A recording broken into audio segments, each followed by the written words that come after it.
नमस्कार दोस्तों, मैं जिगर परमार आप लोगों का बहुत बहुत स्वागत करता हूं सर्व जयंती टेक्निकल एकेडमी में।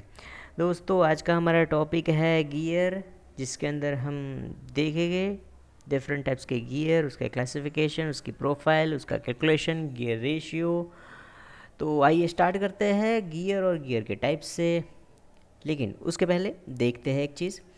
देखिए, नेगेटिव ड्राइव और पॉजिटिव ड्राइव दो टाइप की ऐसी ड्राइव होती है, जिसमें देखिए नेगेटिव ड्राइव में क्या होता है कि अगर ड्राइव है, इनके बीच में अगर स्लिप हो रहा है तो वो नेगेटिव ड्राइव है।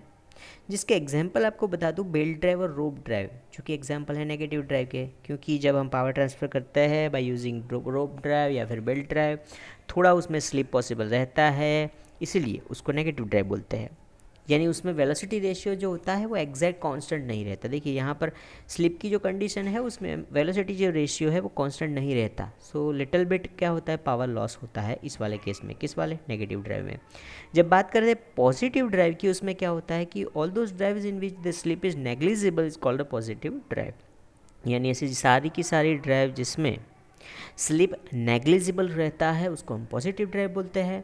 तो जो नो स्लिप वाली कंडीशन है उसमें क्या होता है कि वेलोसिटी रेशियो जो होता है वो कांस्टेंट रहता है और there is no power loss in the system. यानी कि वेलोसिटी रेशियो कांस्टेंट है, पावर लॉस होता नहीं है। ठीक है, तो इसका जो एग्जांपल है वो कौन सा है? गियर ड्राइव और चेन ड्राइव। यानी कि गियर ड्राइव में क्या होता है, वेलोसिटी रेशियो कांस्टेंट होता है, इसीलिए गियर्स जो है वो काफ़ी सारी जगह पे यूज़ होते हैं। अब देखते हैं दोस्तों क्लासिफिकेशन गियर का, जो कि according to the axis of the shaft connected. सबसे पहला जो क्लासिफिकेशन है वो ओरिएंटेशन होता है किसका? शाफ्ट की एक्सिस के, इसके ऊपर हम क्लासिफिकेशन करते हैं। देखिए अब क्या होता है कि प्योर रोलिंग एक्शन जो होता है वो अगर है दो सिलेंड्रिकल सरफेस के बीच में, तभी हम पावर को ट्रांसफ़र कर सकते हैं। तो सबसे पहले जो होता है वो है स्पर गियर। स्पर गियर कैसे होते हैं? देखिए फिगर में दिखा रखे हैं। टीथ्स जो होते हैं उसके वो स्ट्रेट होते हैं and parallel to the axis of rotation. उसके टीथ जो होते हैं वो एक्सिस जो रोटेशन है उससे पैरेलल होते हैं। और जो दो गियर एक दूसरे के कनेक्शन में होते हैं वो दो शाफ्ट जो होते हैं वो भी एक दूसरे के पैरेलल होते हैं। अब देखिए एडवांटेज क्या है स्पर गियर का, कि उसमें कोई एक्सियल थ्रस्ट नहीं लगता। एक्सियल थ्रस्ट नहीं लगता, इट मीन्स जो ये दोनों गियर्स एक दूसरे के कांटेक्ट में है तो इन दोनों के गियर के बीच में इस साइड और इस साइड यानी एक्सिस के डायरेक्शन में कहीं थ्रस्ट नहीं लगता इन दोनों गियर के ऊपर। बट यहाँ पे एक और डिसएडवांटेज है। इसमें डिसएडवांटेज ये है कि ये दोनों गियर रेडियली एक दूसरे के कांटेक्ट में रहते हैं। तो जब ये दोनों गियर रोटेट होते हैं, पावर ट्रांसफ़र करते हैं, तब वहाँ पे इंस्टेंटेनियसली एंगेजमेंट और डिसएंगेजमेंट होता है। जब ये दोनों गियर जो है वो एक दूसरे के अंदर मैच होते हैं, फिर मीन्स एंगेज होते हैं, फिर डिसएंगेज होते हैं, तो उनके बीच में क्या होता रहता है, इंस्टेंटेनियसली एंगेजमेंट और डिसएंगेजमेंट होता रहता है। और इसके कारण वहाँ पे इम्पैक्ट स्ट्रेसेस जनरेट होते हैं इन दोनों गियर के बीच में, और इसीलिए इन दोनों के बीच में ये जो इम्पैक्ट स्ट्रेसेस क्रिएट होते हैं, और इसलिए ये गियर 99% फेल हो गए। ये गियर कहीं भी यूज़ किए नहीं गए, लेकिन 1% उसका यूज़ किया गया जहाँ भी लो पावर ट्रांसमिशन करना था या फिर छोटे से जो टॉयस होते हैं उसमें स्पर गियर का यूज़ किया गया। उसके बाद देखते हैं हेलिकल गियर। अब देखिए एक्सियल थ्रस्ट तो हो रहा नहीं था, पर इंस्टेंटेनियस एंगेजमेंट और डिसएंगेजमेंट होने के कारण जो इम्पैक्ट स्ट्रेसेस जनरेट हो रहे थे उनको रिड्यूस करना ज़रूरी था, और इसीलिए दूसरा एक गियर बनाया गया जो कि हेलिकल गियर है। हेलिकल गियर में क्या हुआ कि टीथ्स जो थे वो क्या कर दिए गए, इंक्लाइन कर दिए गए to the axis of rotation. तो उसमें क्या होने लगा फिर कि गियर जो टीथ है वो एक दूसरे से इंक्लाइंड है, इसलिए क्या होगा, पूरा जो गियर का जो पार्ट है, टूथ का जो पार्ट है, वो पूरा एक साथ इंस्टेंटेनियसली वो एंगेज और डिसएंगेज नहीं होगा, वो ग्रेजुअल एंगेजमेंट और डिसएंगेजमेंट होगा। और इसी कारण क्या हो गया कि उसमें जो इम्पैक्ट स्ट्रेसेस थे वो एलिमिनेट हो गए। बट क्या हुआ यहाँ पर, हाँ वो बाद में बताता हूँ। देखिए वो ग्रेजुअल एंगेजमेंट डिसएंगेजमेंट हो गया, इसलिए वो 98% यूज़ होने लगे ये वाले गियर। बट यहाँ पे भी एक डिसएडवांटेज था। कौन सा? जो पर गियर का एडवांटेज था एक्सियल थ्रस्ट वाला, यही वही यहाँ पर क्या हो गया, डिसएडवांटेज। क्योंकि यहाँ पर जो एंगेजमेंट है वो इंक्लाइंड टीथ के बीच में होता है, और इसीलिए क्या होने लगा, यहाँ पर साइड थ्रस्ट क्रिएट हो गए। यानी ये दोनों के गियर है इनके बीच में जो उसकी एक्सिस है उसके ऊपर एक्सेल थ्रस्ट यहाँ पर क्रिएट हो गया। तो अब ये दिक्कत है कि एक्सेल थ्रस्ट लग रहा है हेलिकल गियर में, तो उसको रिड्यूस करने के लिए क्या करेंगे? उसको रिड्यूस करने के लिए हमने डबल हेलिकल गियर की रचना की। यहाँ पर देखिए 2 साइड हेलिकल गियर है, इसलिए क्या होगा कि जो एक्सेल थ्रस्ट लग रहा था वो एक दूसरे को कैंसिल कर देगा ऑपोजिट डायरेक्शन में, और इसलिए यहाँ पर कोई एक्सेल थ्रस्ट नहीं लगेगा। तो इस वाले गियर को, डबल हेलिकल गियर को दूसरा नाम दिया गया है, वो है हेरिकबॉन गियर। तो आपको याद रखना है कि छोटे से एमसीक्यू में आता है कि double helical gear is also called herringbone gear. या फिर ऐसा बोल सकते हैं कि एक्सेल थ्रस्ट जो है उसको रिमूव करने के लिए, उसको रिड्यूस करने के लिए कौन सा गियर इंट्रोड्यूस किया गया है? हेरिकबॉन गियर। ठीक है।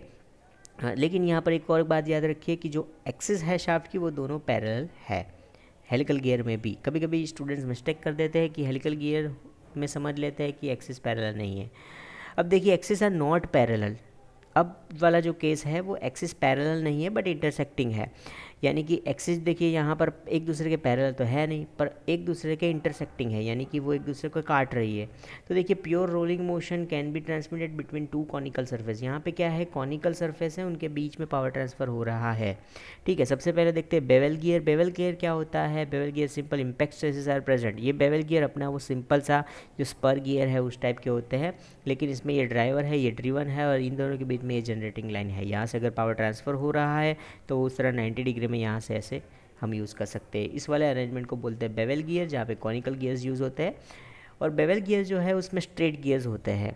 अब और एक गियर आता है जो कि हेलिकल बेवल गियर है। अब जो स्ट्रेट गियर थे, जो वाला फंडामेंट वहाँ पे था, जो इम्पैक्ट स्ट्रेसेस क्रिएट हो रहे थे, उसको रिड्यूस करने के लिए क्या किया गया कि हेलिकल बेवल गियर को बनाया गया, जिसमें ट्रेस जो है उनको इंक्लाइन कर दिया गया एक्सिस जो रोटेशन थी उससे।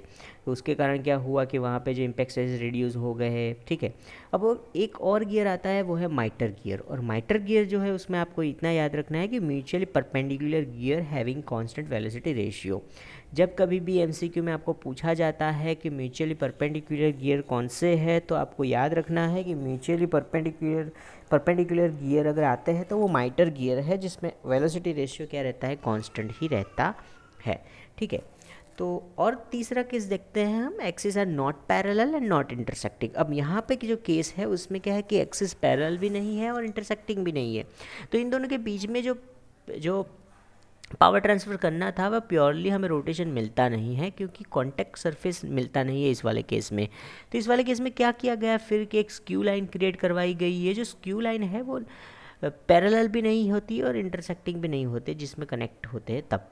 तो इस वाला जो जो स्क्यू लाइन थी उसके कारण क्या हुआ कि जो कांटेक्ट मिला हमें वो नहीं प्योर रोटेशन भी नहीं था, या फिर प्योर ट्रांसलेशन भी नहीं था, यानी प्योर स्लाइडिंग भी नहीं था।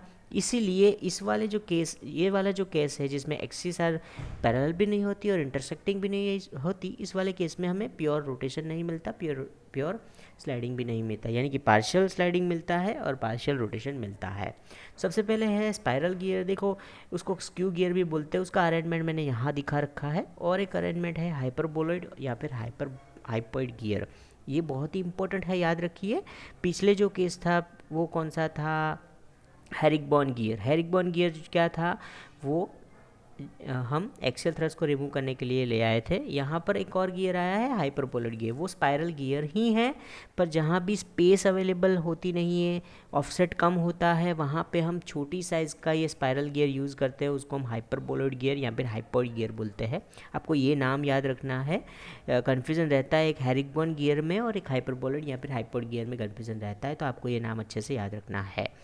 उसके बाद देखिए दोस्तों, ये फर्स्ट, ये सेकंड और थर्ड इज़ मोस्ट इम्पॉर्टेंट, वो है worm and worm wheel arrangement. देखिए ये वर्म व्हील है और ये वर्म है, इन दोनों के बीच में जो एक्सिस है वो पैरेलल भी नहीं है, इंटरसेक्टिंग भी नहीं है। सबसे पहला क्वेश्चन ये कि ये जो अरेंजमेंट है वो सबसे ज़्यादा मीन्स हायर वेलोसिटी रेशियो के लिए यूज़ होता है। वेरी हाई वेलोसिटी रेशियो जैसे कि 10 जेम 1, 50 जेम 1, 100 जेम 1, 300 जेम 1, 1000 जेम 1। तो इतने ज़्यादा हैवी वेलोसिटी रेशियो के लिए ये वाला अरेंजमेंट यूज़ होता है। यहाँ पे जो ड्राइवर है वो ऑलवेज वर्म होता है, यानी कि जो हमारा वर्म है, ये वाला वर्म, ये हमेशा ड्राइवर रहता है, और वर्म व्हील जो होता है वो हमेशा ड्रिवन रहता है। और एक चीज़ यहाँ पर आपको याद रखनी है कि वर्म ही वर्म व्हील को रोटेट कर सकता है, वर्म व्हील वर्म को रोटेट नहीं कर सकता। तो इसीलिए इस एप्लीकेशन का यूज़ करके ये जो चीज़ है ये यूज़ होती है गिटार की स्ट्रिंग एडजस्टमेंट मैकेनिज्म में, इसका यूज़ होता है। तो इसमें काफ़ी सारे एमसीक्यू आ गए। देखिए, ड्राइवर कौन होता है? वर्म होता है। वर्म क्या करता है? वर्म व्हील को रोटेट करता है। Worm wheel can not rotate worm. और उसके बाद हायर वेलोसिटी रेशियो, आपको अगर हायर वेलोसिटी रेशियो आता है क्वेश्चन में, आपको आंखें बंद करके worm and worm wheel arrangement के ऊपर मार्क करना है। उसके बाद ये यूज़ होता है गिटार स्ट्रिंग में, ठीक है। अब देखते हैं classification of gear on the base of gearing. Gearing यानी कि एक्सटर्नल गियरिंग और इंटरनल गियरिंग। बहुत सिंपल है। गियर्स अगर कॉन्टैक्ट में है एक्सटर्नली तो वो एक्सटर्नल गियरिंग है, अगर इंटरनली कॉन्टैक्ट में है तो इंटरनल गियरिंग है, ठीक है। बट इसमें याद ये रखना है कि जब एक्सटर्नल गियरिंग है तब क्या होगा कि ये वाला गियर अगर क्लॉकवाइज घूम रहा है तो ये वाला गियर एंटी क्लॉकवाइज घूमेगा। जब इंटरनल गियरिंग में क्या होगा कि जो अंदर वाला गियर है ये क्लॉकवाइज घूम रहा है तो बाहर वाला गियर भी क्लॉकवाइज घूमेगा, यानी कि दोनों की डायरेक्शन सेम रहेगी इंटरनल गियरिंग में। एक्सटर्नल गियरिंग में डायरेक्शन अपोजिट रह जाएगी। अब देखिए, in general power transmission smaller body is made of the driver, यानी कि जो स्मॉलर बॉडी होती है, जो छोटा सा पिनियन होता है, उसको ही हम हमेशा ड्राइवर बना के रखते हैं, ठीक है। तो if more than one shaft is connect mounted on same shaft, यानी एक से ज़्यादा गियर को एक शाफ्ट पे माउंट किया गया होता है तो उसको कंपाउंड गियरिंग बोलते हैं। ये छोटी सी एक डेफिनेशन थी तो मैंने बता दी।